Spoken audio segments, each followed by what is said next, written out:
नमस्कार, मी मानसी. न्यूज अनकटच्या बातमीपत्रात आपलं स्वागत. बातमीपत्राला सुरुवात करण्याआधी नजर टाकूया बातमीपत्रातील काही महत्त्वाच्या हेडलाईन्सवर. जोपर्यंत वाल्मिक कराडला अटक होत नाही तोपर्यंत बीड सोडणार नाही. अंजली दमानी यांचा बीडमध्ये एल्गार.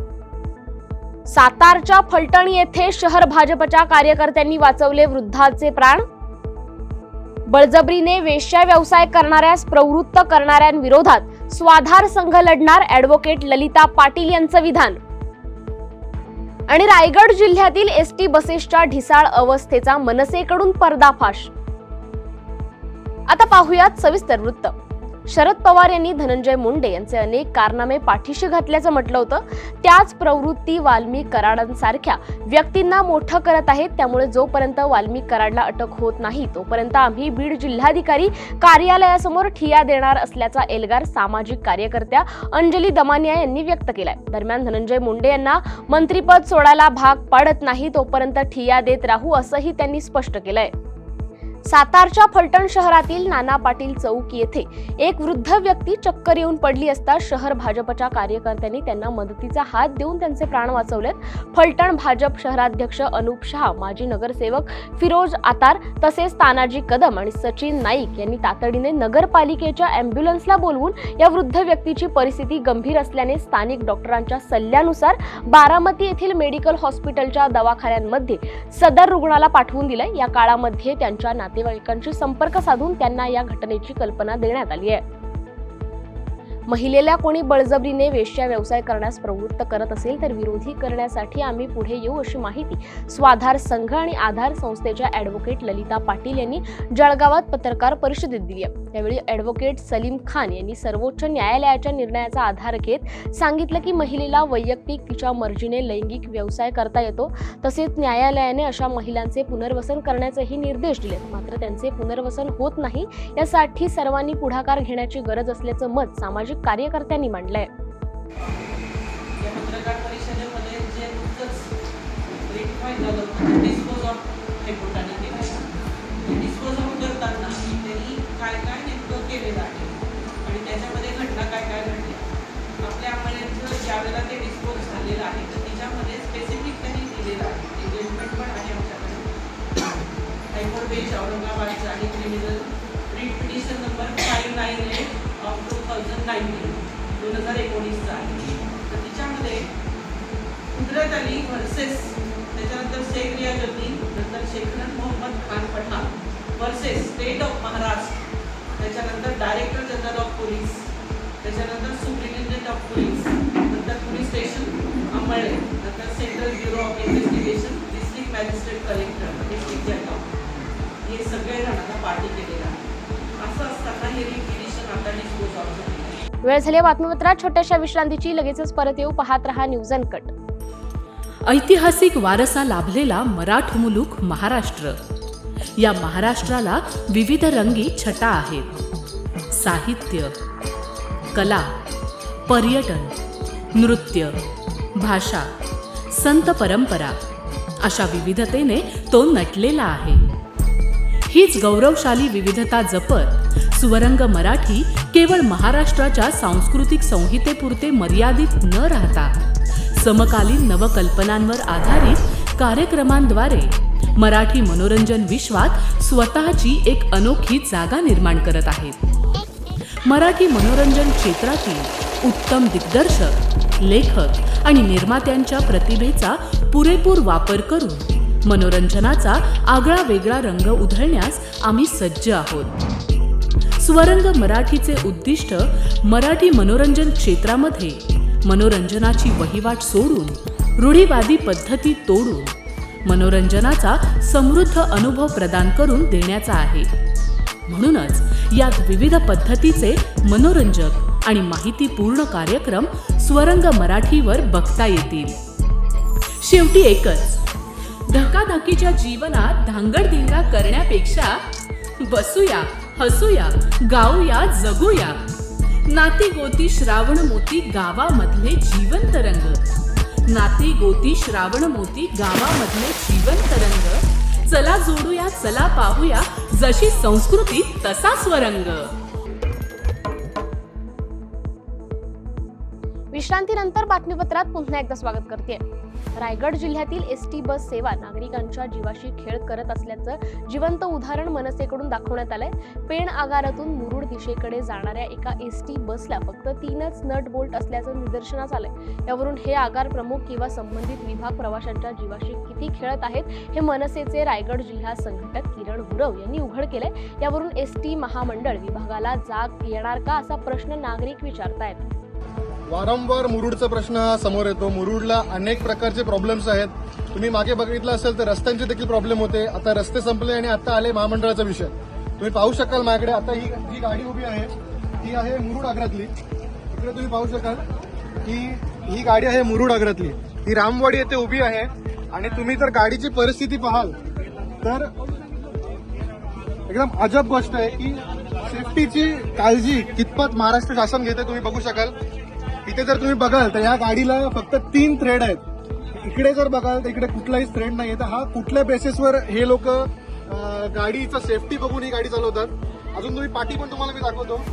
या गाडीची कंडिशन अशी आहे, इथे लॉक नाहीये, इथे रस्सीने बांधून ठेवलंय. म्हणजे बोलतात एकदम थूक लावण्याचं काम शासनाकडून चालू आहे. पाठी देखील बघाल यांचे इंडिकेटर्स कधीच चालू नसतात. वारंवार हे लोक सरसपणे राईट टर्न लेफ्ट टर्न अचानकपणे फिरवतात आणि मग त्याचा ऍक्सिडेंट होतो.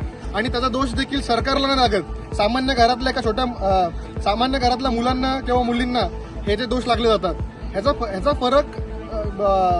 फरक आहे हे फक्त सामान्य कुटुंबातल्या घरातल्या व्यक्तींना पडतो. कारण का शासनाला ह्याचं काहीच घेणं देणं नाहीये. धन्यवाद.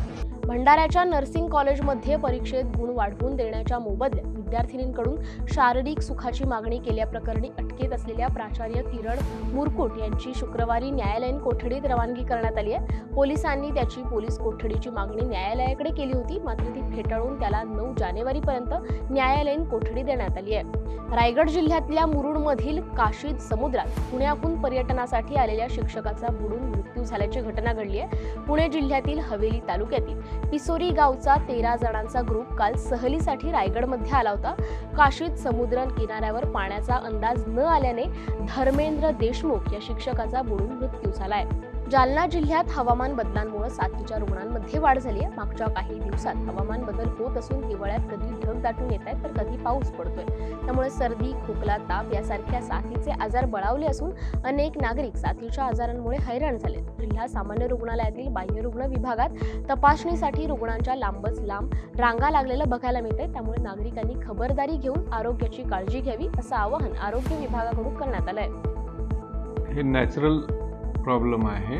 त्याच्यामध्ये तुम्हाला ओव्हरक्राऊडेड प्लेसेसमध्ये जाणं टाळणं गरजेचं आहे. सध्याला या वातावरणामध्ये व्हायरल डिसीजेस वाढू शकतात आणि वाढत आहेत. त्वरित त्याच्यासाठी तुम्हाला साधं डॉक्टरचं कन्सल्टेशन करून ट्रीटमेंट घ्यावं आणि रेस्ट घ्यावं. असं कोणतं मोठं म्हणजे कोविडसारखं किंवा स्वाईन फ्लूसारखं असं काही हे नाही आहे सध्याला, पण व्हायरल डिसीजेस वाढू शकतात.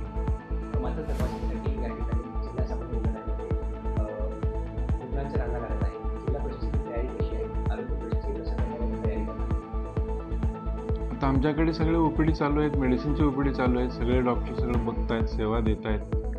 जर गरज पडली तर तेच डॉक्टर म्हणजे वेळ वाढून जास्तीची लागेल बघतील डॉक्टर. बातमीपत्रात छोट्याशा विश्रांतीची कुठेही जाऊ नका, पाहत रहा न्यूज अनकट. ऐतिहासिक वारसा लाभलेला मराठ मुलूक महाराष्ट्र. या महाराष्ट्राला विविध रंगी छटा आहेत. साहित्य, कला, पर्यटन, नृत्य, भाषा, संत परंपरा अशा विविधतेने तो नटलेला आहे. हीच गौरवशाली विविधता जपत सुवरंग मराठी केवळ महाराष्ट्राच्या सांस्कृतिक संहितेपुरते मर्यादित न राहता समकालीन नवकल्पनांवर आधारित कार्यक्रमांद्वारे मराठी मनोरंजन विश्वात स्वतःची एक अनोखी जागा निर्माण करत आहेत. मराठी मनोरंजन क्षेत्रातील उत्तम दिग्दर्शक, लेखक आणि निर्मात्यांच्या प्रतिभेचा पुरेपूर वापर करून मनोरंजनाचा आगळा वेगळा रंग उधळण्यास आम्ही सज्ज आहोत. स्वरंग मराठीचे उद्दिष्ट मराठी मनोरंजन क्षेत्रामध्ये मनोरंजनाची वहिवाट सोडून, रूढीवादी पद्धती तोडून मनोरंजनाचा समृद्ध अनुभव प्रदान करून देण्याचा आहे.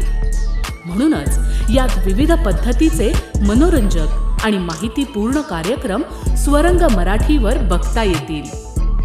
शेवटी एकच, धकाधकीच्या जीवनात धांगडधिंगा करण्यापेक्षा बसूया, हसूया, गाऊया, जगूया. नाती गोती श्रावण मोती गावामधले जिवंत रंग. नाती गोती श्रावण मोती गावामधले जिवंत रंग. चला जोडूया, चला पाहूया, जशी संस्कृती तसा स्वरंग. विश्रांतीनंतर बातमीपत्रात पुन्हा एकदा स्वागत करते. पाहूयात उर्वरित काही महत्त्वाच्या घडामोडी. सायबर ठगांनी जळगाव जिल्ह्यातील दोघांना गंडवून उकळलेले 69 लाख रुपये परत मिळवण्यात जळगाव सायबर पोलिसांना यश मिळालंय. जळगाव पोलीस अधीक्षक डॉक्टर महेश्वर रेड्डी यांनी पत्रकार परिषदेत याबाबत माहिती दिली आहे. धक्कादायक म्हणजे यातील एका सेवानिवृत्त क्लर्कला तब्बल 7 दिवस डिजिटल अरेस्टमध्ये ठेवण्यात आलं होतं. जळगाव सायबर पोलिसांनी त्याच्या 18 लाख पैकी 17 लाख रुपये तक्रारदाराला परत मिळवून देण्यात यश मिळवलंय. दुसऱ्या घटनेत संतकुमार उईके यांच्याकडून उकळलेल्या 1 कोटीपैकी 52 लाख असे एकूण 69 लाख रुपये परत मिळवण्यात जळगाव पोलिसांना यश आलंय. गरुड हा रिटायर्ड सिनियर सिटीजन आहे. 19 नोव्हेंबर 2024 ते 25 नोव्हेंबर 2026 पर्यंत त्यांना एका मोबाईल नंबरवरतून फोन आले. त्यांना असं सांगण्यात आलं की त्यांचं जे काही क्रिडेन्शियल्स आहे, आधार, पॅन कार्ड आणि पूर्ण सिम कार्ड, ही सर्व वापरून त्यांचं कुठेतरी क्राईम झालेलं आहे. मुंबई क्राईम ब्रांचचं त्यांना धमकी दाखवलं आणि ऑनलाईन पद्धतीनं त्यांना डिजिटल अरेस्ट देखील केलेलं आहे आणि अलग अलग धमकी देऊन त्यांच्याकडनं रिटायरमेंटचे जे पैसे होते त्या रिटायरमेंटच्या पूर्ण पैसे 18 लाख रुपये त्यांच्याकडनं काढून घेण्यात आलं.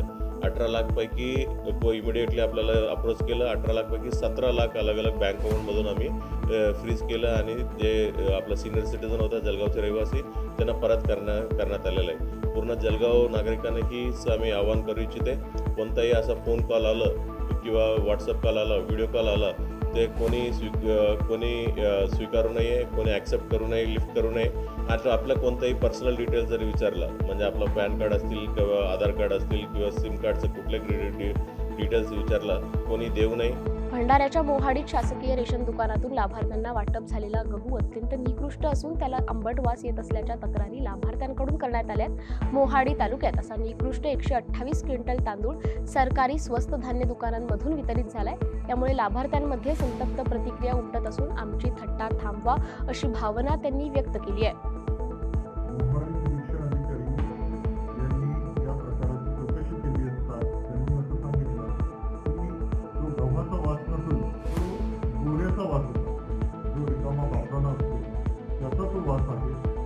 तरी देखील थोड्या लाभार्थ्याला त्या गव्हाबाबत तक्रार असेल तर त्यांना तो रिप्लेस करून देण्यात येईल असं त्यांनी सूचना दिलेल्या आहे. आणि याच स्तरावरून जिल्हा स्तरावरून सुद्धा त्यांना सांगण्यात आलेलं आहे की अशा काही तक्रारी असतील तर त्यांना गोडाऊनमधून नवीन गहू उपलब्ध केला. आणि तुमसरमध्ये सुद्धा अशाच पद्धतीचं तांदळाचा प्रकार उघडकीस आला आहे. तुमसरची अजूनपर्यंत माझ्यापर्यंत अहवाल आलेला नाही आहे आणि आता तुम्ही विचारणा केली असता त्यांनी सांगितलं तिथल्या निरीक्षण अधिकारी आणि गोडाऊन मॅनेजर त्यांच्यापर्यंत सुद्धा अशी तक्रार प्राप्त झाली नाही. पण तरी देखील समजा लहान स्टोरेजचा तांदूळ असेल तर कोणते लागण्याचा प्रकार होऊ शकतो. तर अशी जर तक्रार असेल शिधापत्रिकाधारकाची तर त्यांना सुद्धा तो रिप्लेस करून देण्यात येईल. विदर्भातील कापूस आणि सोयाबीन उत्पादक शेतकऱ्यांच्या मालाला भावच मिळत नसल्याने शेतकऱ्यांचं नुकसान होत आहे. शेती मालाला भाव देण्याच्या मागणीसाठी अनेक वेळा निवेदन देण्यात आलं, आंदोलनं करण्यात आली, तरी अद्याप भाव न मिळाल्याने शेतकरी संतप्त झाला. या संतप्त शेतकऱ्यांनी यवतमाळच्या बोथबोडण येथे शेताच्या बांधावर आपलं पांढरं सोनं म्हणजेच कापूस जाळून अनोखं आंदोलन करत सरकारचा निषेध केलाय. आमची शासनाला एवढीच मागणी आहे की आमच्या कापसाला किमान 10,000 रुपये भाव द्यावा, आमच्या सोयाबीनला 7,000 रुपये भाव द्यावा. कारण आम्ही मुख्यमंत्र्यांना एवढंच सांगू इच्छितो की आपणच विरोधी पक्षात असताना आपणच भाववाढीची मागणी केली होती, आपणच सोयाबीनला 7,000 रुपये भाव मागितले होते, आपणच कापसाला 10,000 रुपये भाव मागितले होते. आज तुमच्याकडे सत्ता आहे आणि आपण विदर्भाचे मुख्यमंत्री आहात आणि मी म्हणतो की इतिहासाची पुनरावृत्ती व्हावी आणि तुम्हीसुद्धा शेतकऱ्यांच्या भावाला चांगला माल देऊन एक शेतीवेडा मुख्यमंत्री म्हणून पूर्ण भारतात एक प्रसिद्धीला यावं, एवढीच आमची मुख्यमंत्र्यांना विनंती आहे. आमच्या ह्याच मागण्या आहेत की आमच्या कापसाला भाव मिळावा आणि सोयाबीनला भाव मिळावा. तर आमची भाववाढ होत नाही आहे. म्हणूनच आम्ही आमच्या शेताच्या बांधावर एक छोटंसं प्रातिनिधिक स्वरूपावर आंदोलन केलेलं आहे आणि कापूस फेकून आम्ही आमचा इथे आंदोलन करून आम्ही निषेध नोंदवत आहोत. काय नाव तुमचं? वेळ अनुप चव्हाण. झाली बातमीसह बातमीपत्रात इथेच थांबायची. पाहत रहा न्यूज अनकट.